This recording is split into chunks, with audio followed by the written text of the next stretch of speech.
Olá, tudo bem? Bem-vindo ao meu programa aqui no 247. Ele entra no ar todo domingo durante o horário do jogo, 4 horas da tarde.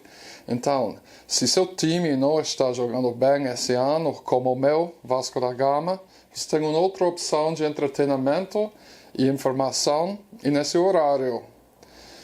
Essa semana eu vou mostrar 2 reportagens para vocês. A primeira é uma entrevista entre 2 pensadores de 2 diferentes gerações da esquerda estadunidense.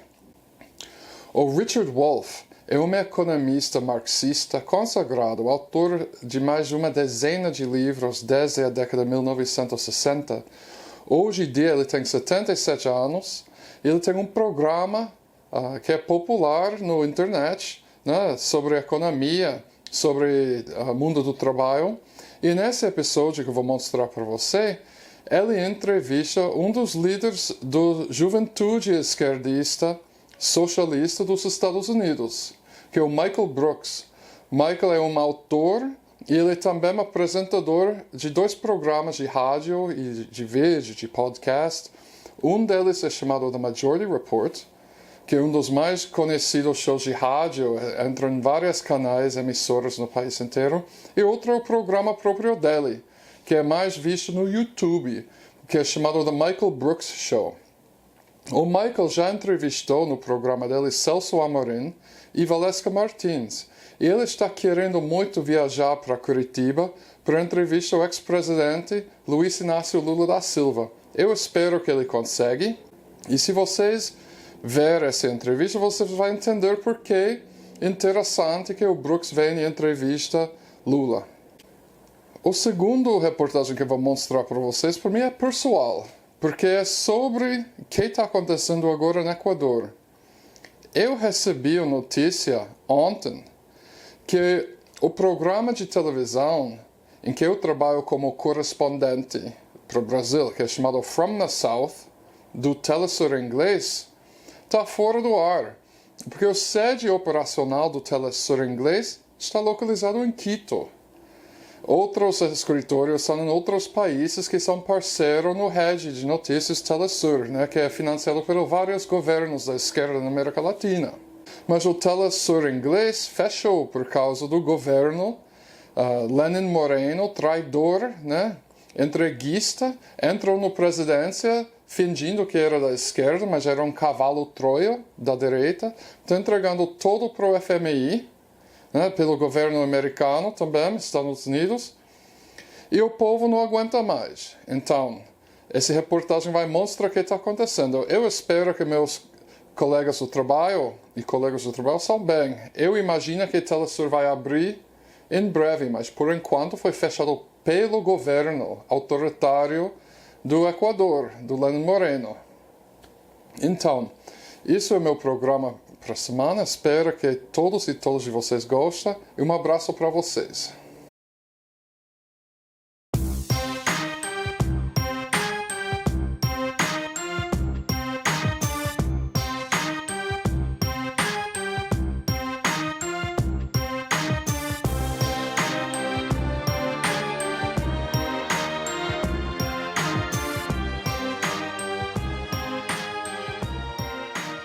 It is with great pleasure that I introduce you to my guest, Michael Brooks.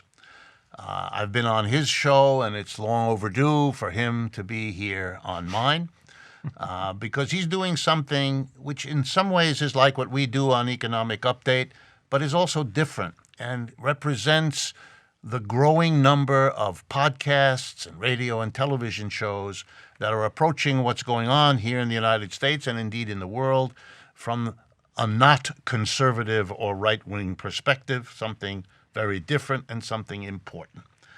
In Michael's case, he is the host of The Michael Brooks Show, co-host of The Majority Report, and is an upcoming author of a Zero Books, I've got that right, publication. So, Michael, welcome to the show. Hey, great to be here. All right, let's jump right in. Yours is a successful show. You have a lot of people who watch it, who care about it, who participate in it. And I want you to tell me why you're doing this and how you account for the success you're having.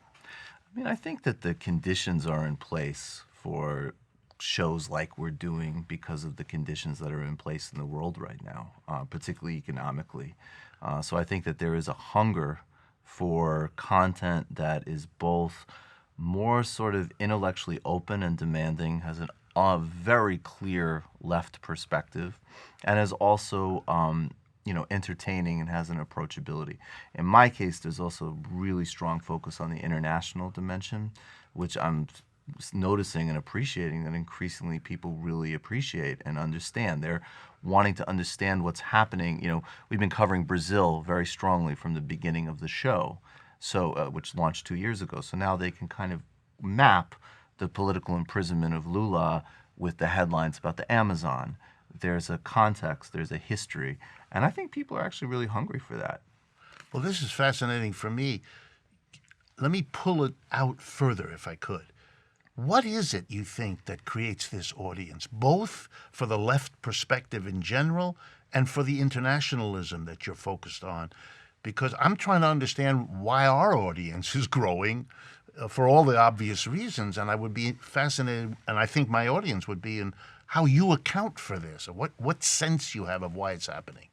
I mean, anecdotally, so many people just tell me if I interact with the audience through social media, or they call the show, or I meet them at these live shows we do, there's so many narratives that either go back to 2008, that crisis hit them and things have actually not really been the same since, or if they're younger, that their whole perception of what their life trajectory was going to be was significantly altered. So therefore, all of a sudden they weren't particularly interested to see what Fareed Zakaria had to say about a Davos meeting. They wanted something that was real to their lives.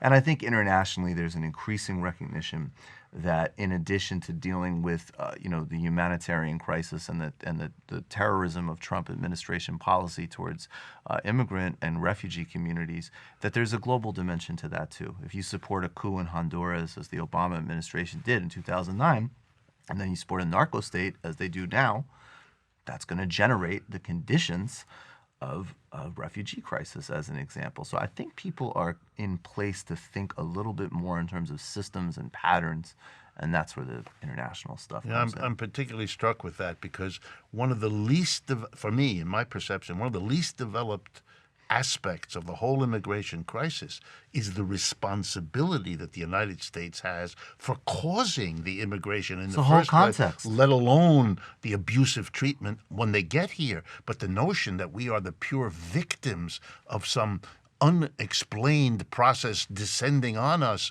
that we have no agency in producing is amazing. From Latin America to the Middle East in terms of military interventions, and then the global migration patterns due to climate, that's all emanating from the centers to the peripheries. And that's the fun. And there's a lot of people who I think are actually hungry to hear something even beyond the standard white nationalist message and then we're a nation of immigrants, blah, blah, blah. I'm struck, too, because I hadn't heard, until you just said it, that you have evidence that the interest in international aspects is also growing. I find that enormously encouraging, that it isn't just here we are in the United States, but a recognition of how embedded we are in a larger world. Well, I mean, it's self-selected. If you're watching and listening to my show, you have to be interested in the global dimension because that is a big part of it. But I think that, people do see these patterns. They say, why is Trump running this country? Who is this guy in India or Brazil? What's happening in Israel? And then, conversely, the sort of elite legacy neoliberal media, or however you want to define it, they're obsessed with Trudeau and Macron and these people that represent this collapsed consensus.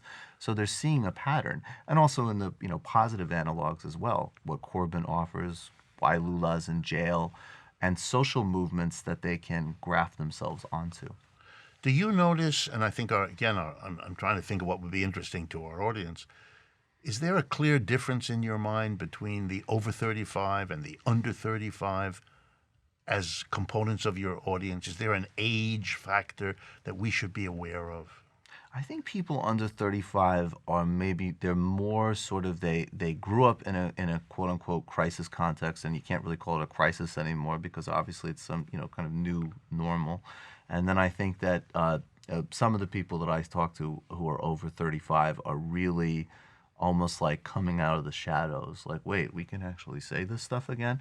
Maybe if they're, 50s, 60s, 70s, and then Gen Xers are the worst, and we just need to work with them because they're, but they are kind of in like an ideological no man's land, those kind of 80s babies, because they sort of, it was good enough to be bought into all of these sort of economic policies, but they're kind of collapsing under their feet, and then they don't have this other sort of older memory of even things like the New Deal or something.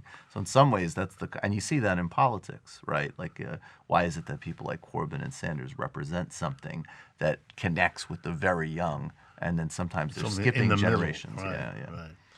Are there still taboo topics that, not that you don't touch them, but that you get the sense these are still on the edge of what's allowable, even if you go over that edge with your, is there a sense of things that were taboo that aren't, and things that were taboo that still are? Well, I think the problem that we have to be very mindful of is not creating new and reifying new taboos. So what might be taboo for my audience is totally not taboo, obviously, to a right-wing audience or some type of centrist incumbent audience. So I think it's a balance between recognizing that in some ways we're in church or we're in mosque or we're in temple, and there is a shared belief and a shared goal, but then at the same time we also have to challenge and really kind of interrogate the mechanics of how we're doing things. So I don't think the taboos are certainly not when it comes. I think in fact some cases it's excessive. There's a new sort of pop culture fixation on like the iconography of Mao or the Soviet Union or whatever, which can get a little ridiculous. But I think that where we need to make sure that there aren't actual taboos that develop are in our own internal critiques of how we're building our own culture, how we're thinking strategically, and what kind of sort of community we're creating. That's where I see taboos come up sometimes, but certainly not when it comes to putting forward really aggressive policies on nationalization or something like that. How do you assess the strength of if your audience is the left, that the kind of people that will be attracted to what you're doing and interested in your program are in some broadly defined way the left? What do you think is the left? Is that a strengthening part of our population? Is there an organization or even an appreciation of organization emerging there? Is that a deficit that you are finding? How do you assess the left that is your audience? Well, I have to think. I do have a good audience, and I appreciate them immensely. But I would have to think a little bit more broadly in terms of your show and plenty of others. So I think that there is a lot of sense of opportunity and possibility and an incredible intellectual openness and energy, which is incredibly positive.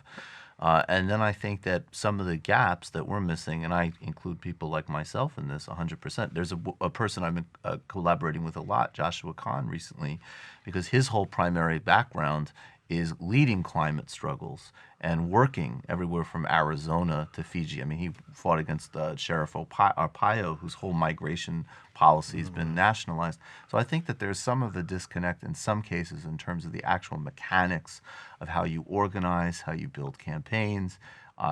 But the balance is a lot of these sort of models of how people have built campaigns and organized for the past several decades in these kind of top-down sort of liberal nonprofit world we don't want to replicate either. Right. So there's a balance, and it's interesting, and there's a lot of momentum, and hopefully it gets translated into more action.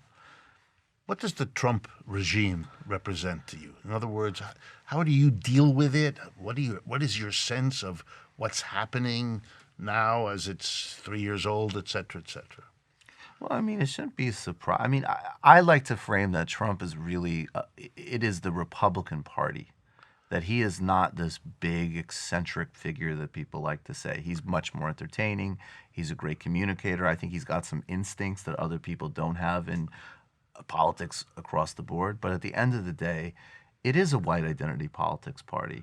It is all of these things, and he is taking the natural fulfillment of that project. Even in terms of things like voter suppression and migration, they're literally trying to ethnically engineer an electorate of a minority. And then when you fuse that together with the judicial and corporate policies, that's Nancy McLean. That's the chaining of democracy. So that's one way. And then the other thing is, in my more optimistic days, he's such a perfect endpoint of everything that is toxic and dysfunctional about the United States, about capitalism, about the 80s, that maybe this is the final sort of disgusting burst before we evolve or change it to something better. I still find him pretty funny sometimes, which it shocks me. But, you know, I think that that's part of understanding his appeal. Well, you've half answered my next question, but let me ask it anyway. So where do you think the United States is going, given Trump's role that you've nicely summarized? Where? You're in this unique position, which I think many of us who have programs like this are. We're constantly trying to understand the audience, to hear how they react, what we're doing that seems to work, what we're doing that seems not to work. So what's your sense from where you sit? Very successful podcast, a lot of people engaged with it. What's happening? What's happening to this country at this point? How does it feel to you? It feels like Bernie Sanders is really important. And I think that just can't be emphasized enough. I understand the sort of counterintuitive takes. I understand even the part of myself that is like, you know, that can be sort of perfectionistic. But I think that race is incredibly important. And then there's three scenarios. And one is I really need and hope that people, even if unfortunately he does not win, to not, tune out and be depressed. You're going to have to redouble your efforts. But there's what happens if we have an administration of possibility with Sanders, and how does that lead to critical support and so on? What do we do if we go back to sleep with Joe Biden, which I don't think is going to work? I mean, I don't think the conditions are in place to go back to a 90s politics.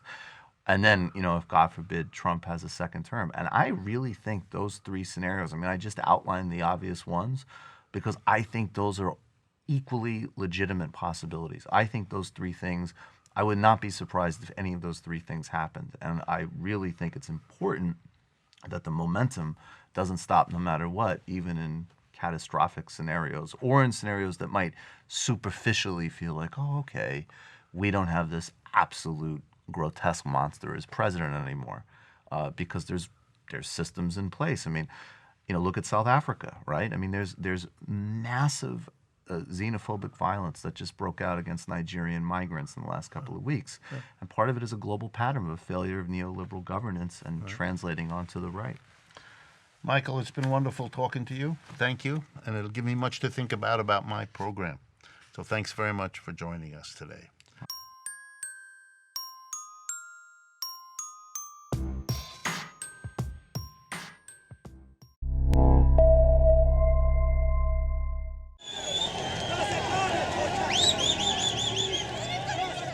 For the fifth consecutive day of national strike in Ecuador, citizens are protesting against austerity measures.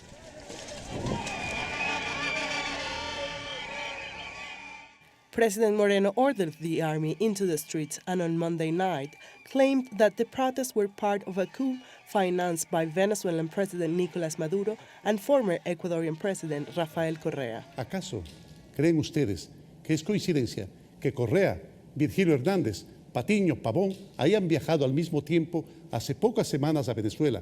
El sátrapa de Maduro ha activado junto con Correa su plan de desestabilización. Progressively, since Sunday night, the capital was heavily militarized, and soon security forces were violently enforcing a state of exception issued by President Lenin Moreno.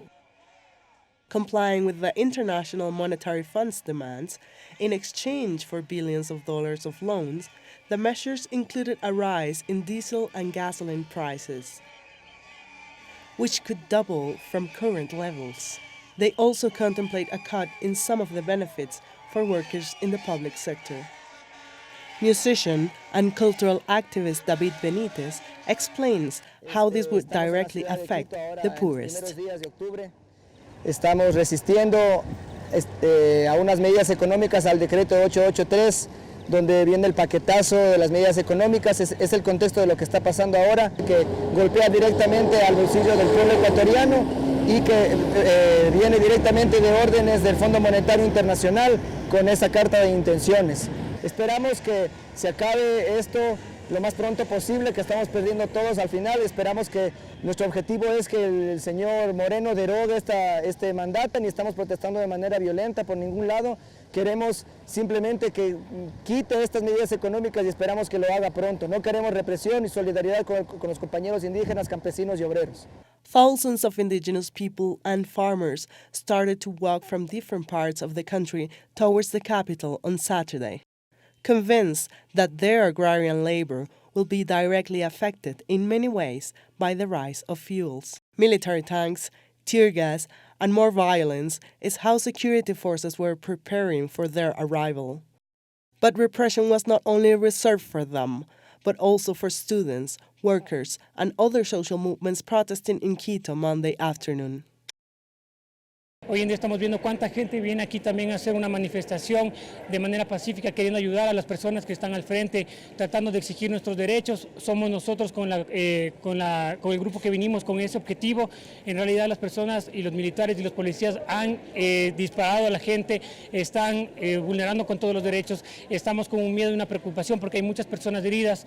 Agradecemos también a todos los mecanismos de emergencia que están aquí apoyándonos, pero queremos que se sepa en todo el mundo, que toda la gente pueda reconocer de lo que se está pasando en el Ecuador, que esto no es de hoy. Entonces esto, para que pueda ver toda la gente, es lo que se está viendo, es el abuso de la autoridad de las Fuerzas Armadas y de la fuerza de la policía. Human rights organizations are also denouncing arbitrary detentions, hundreds of injured, and so far, one death is confirmed. On Monday afternoon, the government undertook a great effort to prevent the indigenous march from reaching the center of Quito, where the presidential palace is located. But finally, they did. However, the palace was empty because President Lenin Moreno left when the protests started. And just after the indigenous movements entered the capital, he announced he will be conveniently moving the seat of government to Guayaquil. Compatriotas, me he trasladado a la ciudad de Guayaquil y he trasladado la sede del gobierno a esta querida ciudad de acuerdo a las atribuciones constitucionales que me competen. Siempre he antepuesto la paz y la tranquilidad de los ecuatorianos antes que mi propio bienestar. A second indigenous march heading to Guayaquil was also blocked by municipal trucks, but they also managed to pass. And just as the rest of the social movements in Ecuador, they vowed to continue in the streets until the government lifts the austerity measures or leaves.